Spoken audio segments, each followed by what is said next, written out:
Hello everyone, welcome to class number 7 of the chapter Programming using C++. So आज के class में हम discuss करने जा रहे हैं और एक टॉपिक C++ का। तो आज के क्लास का हमारा डिस्कशन का टॉपिक है कॉन्स्टेंट्स इन C++। C++ में ये कॉन्स्टेंट्स क्या है, कॉन्स्टेंट्स को हम क्यों यूज करते हैं, आज उस टॉपिक के बारे में हम डिस्कशन करेंगे। तो चलिए शुरू करते हैं डिस्कशन। जैसे कि हम जानते हैं constants means what? Constant means some fixed value what we cannot change. Okay, जिस तरह के वैल्यू को हम चेंज नहीं कर सकते उस तरह के वैल्यूज को हम बोलते हैं constant value. Okay, so constant refers to fixed values that the program can not alter or modify during its execution. जिस तरह के वैल्यू को हम प्रोग्राम को रन करते वक्त या फिर एग्जीक्यूट करते वक्त चेंज नहीं कर सकते उस तरह के वैल्यूज को हम बोलते हैं कांस्टेंट। ओके, कांस्टेंट्स को हम लिटरल्स भी बोल सकते हैं, मतलब कांस्टेंट्स को हम क्या बोल सकते हैं? Literals. Literal means the values which are fixed and which can not be changed during the time of execution. जिस तरह के वैल्यूज को हम फिक्स्ड रखते हैं, जिस तरह के वैल्यूज को हम प्रोग्राम को रन करते वक्त चेंज नहीं कर सकते उस तरह के वैल्यूज को हम बोलते हैं कांस्टेंट्स और literals. Okay, so constants can be of any of the basic data type. जो कांस्टेंट है वो किसी भी तरह का वैल्यूज हो सकते हैं।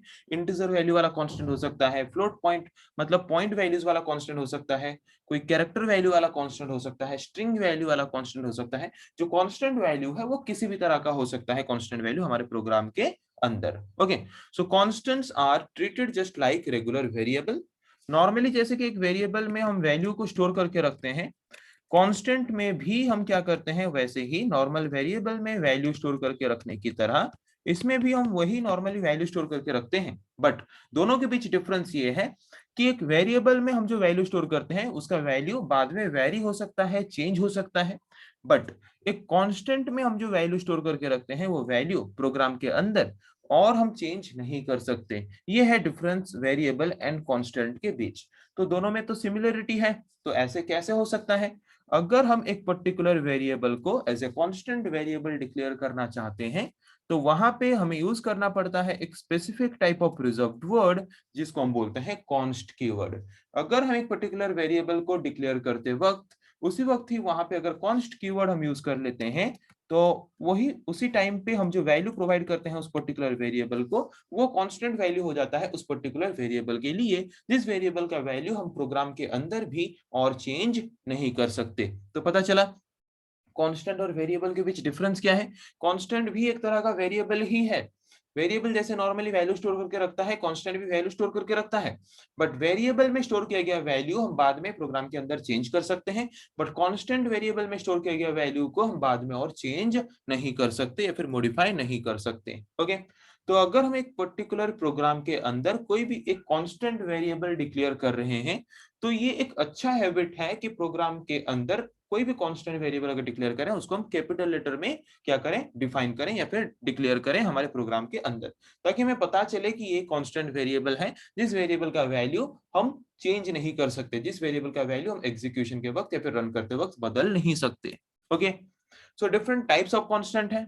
सो सी प्लस प्लस प्रोग्राम में हम different type of constants use कर सकते हैं, जैसे कि integer constants. Integer constant means 1 -1 2 -2, ये सारे इंटीजर कांस्टेंट्स हैं। फ्लोटिंग पॉइंट कांस्टेंट्स जैसे कि -5.7 +5.7, ये सारे फ्लोटिंग पॉइंट कांस्टेंट्स हैं। कैरेक्टर कांस्टेंट जैसे कि स्मॉल a 1, ये सारे कैरेक्टर कांस्टेंट्स हैं। स्ट्रिंग कांस्टेंट्स जैसे कि कोई भी एक स्ट्रिंग वैल्यू। ओके, कोई भी स्ट्रिंग वैल्यू अगर हम लेते हैं तो ये है string constants. Backslash character constant जैसे कि new line character. Okay, tab, backspace, तो ये कुछ हैं जैसे कि बैकस्पेस, बैकस्लैश कैरेक्टर कांस्टेंट्स। सो ये कुछ तरह के कांस्टेंट्स हैं जो कि हम यूज करते हैं सी प्लस प्लस प्रोग्राम में। ओके, तो अभी हम देखेंगे कि अगर हम C++ प्रोग्राम में एक कांस्टेंट वेरिएबल को डिक्लेयर करना चाहते हैं, डिफाइन करना चाहते हैं, तो कैसे डिफाइन कर सकते हैं एक वेरिएबल को as a constant variable. There is one simple way in C++ to define constant. C++ program में कांस्टेंट वेरिएबल को डिफाइन करने के लिए, डिक्लेयर करने के लिए एक सिंपल तरीका है। वो सिंपल तरीका क्या है? Using const keyword. Const keyword use करके हम क्या कर सकते हैं, सिंपली एक वेरिएबल को कांस्टेंट वेरिएबल के हिसाब से डिक्लेयर कर सकते हैं। तो देखते हैं कैसे हम कांस्टेंट वेरिएबल डिक्लेयर कर सकते हैं by using const keyword. Syntax क्या है? नॉर्मली हम वेरिएबल कैसे डिक्लेयर कर सकते हैं? Int a equals to 10। तो int means data type, a means variable name और 10 मीन्स वैल्यू। नॉर्मली एक वेरिएबल जैसे डिक्लेयर करते हैं, ये उसका सिंटेक्स है।